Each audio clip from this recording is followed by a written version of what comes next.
Market तुम्हें loss नहीं देता, तुम खुद अपने अगेंस्ट ही ट्रेड लेते हो।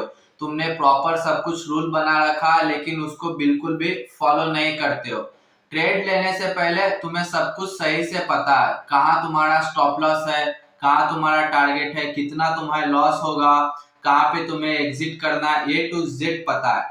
लेकिन जहां ट्रेड ले हुआ वहीं से तुम्हारा बिहेवियर चेंज हो जाता है। तुम कभी तो फियर में, नहीं तो ग्रीडी में आ जाते हो, उसके कारण बड़ा लॉस दे देते हो या छोटे से प्रॉफिट में ही निकल जाते हो, होल्ड नहीं कर पाते। ट्रेड गलत ट्रेड नहीं होता है, इसका कारण तुम्हारा डिसीजन है, क्योंकि वही सेम सेटअप था, वही सेम सब कुछ था, लेकिन तुम्हारा इमोशन नहीं था। तुमने वहां पे बिल्कुल भी रूल नहीं फॉलो किया, तुमने जस्ट अपना जो इमोशंस था उसको फॉलो। मेजरली 3 ही मिस्टेक्स है, मैं उसको स्टेप बाय स्टेप आपको समझाने वाला हूँ। सबसे पहला और मेजर जो मिस्टेक्स है, इमोशन। आपको इमोशन कंट्रोल ही नहीं है। कभी आप स्टॉप लॉस छोटा दे देते हो, नहीं तो कभी स्टॉप लॉस लॉस होते रहता है फिर भी होल्ड करते हो। आप प्रॉफिट में डर से निकल जाते हो, मतलब फियर में जल्दी एग्जिट कर जाते हो। और दूसरा जो रीजन है, चेंज कर लेते हैं, हमारा डिसीजन चेंज कर देते हैं।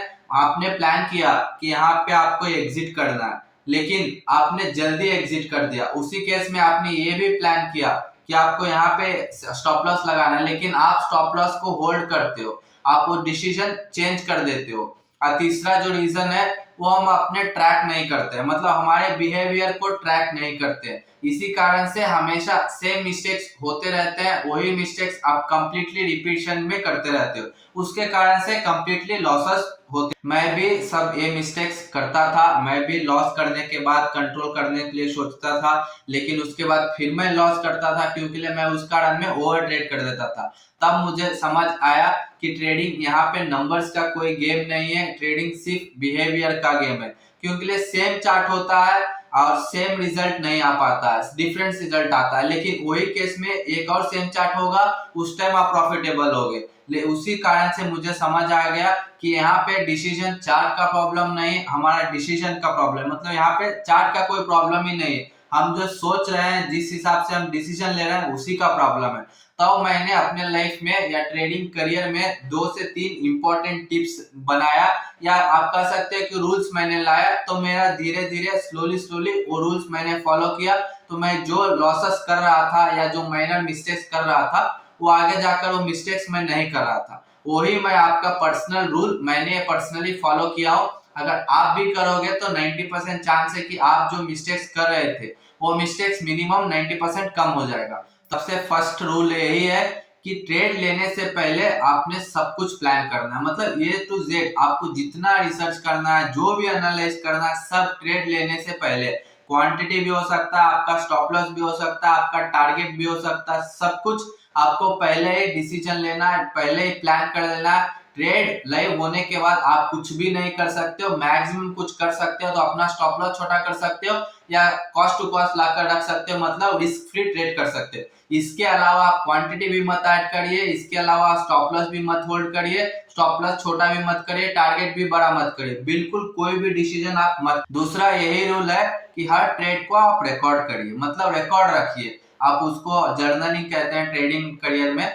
मैं इसके रिलेटेड एक और वीडियो बना दूंगा, अभी के लिए मैं बेसिक्स आपको समझा देता हूँ। आप सब ट्रेड को जर्नलिंग कीजिए, मतलब ट्रेड लेने से पहले किस सेटअप पे ट्रेड लिया, कितना क्वांटिटी लिया, किस डायरेक्शन का सेटअप था, कौन सा कॉइन था या कौन सा इंस्ट्रूमेंट था, सब ए टू जेड ये भी करिए। उसके बाद टारगेट मिला, स्टॉप लॉस मिला, उसको भी रिकॉर्ड करिए। और सबसे इंपॉर्टेंट, ये तो 10% ही है, लेकिन 90% जो जर्नलिंग में आता है वो आता है आपका बिहेवियर।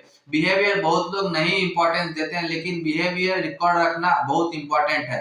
आपने बहुत बार अपने आप में नोटिस किया होगा कि मैं सेम टाइम पे सेम क्वांटिटी ले रहा हूँ लेकिन मुझे फियर हो रहा है, उसका कोई रीजन होता है। इसीलिए आप अपने बिहेवियर को, ट्रेड लेने से पहले आपका माइंड में क्या थॉट आ रहा था, आप डर रहे थे या आपको फियर हो रहा था, सब कुछ ए टू जेड उसको लिख कर रखिए और कंप्लीटली होल्ड करिए, मतलब ट्रैक करिए, मिनिमम 10 से 15 ट्रेड्स को ट्रैक करिए। उसके बाद एक दिन आप टाइम स्पेंड करिए, रीड करिए उसको कि किस सिचुएशन में आपका थॉट व्यू क्या होता है, आप किस सिचुएशन में किस फियर जोन में जाते हो या ग्रीडी हो जाते हो, वो आपको पता चलेगा।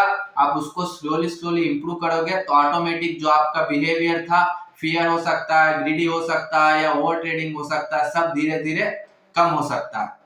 मार्केट एक चीज और आप याद रखिए, मार्केट कभी भी आपको पनिश नहीं करता, वो आप खुद अपने आप लॉस लेकर ही पनिश करते हो।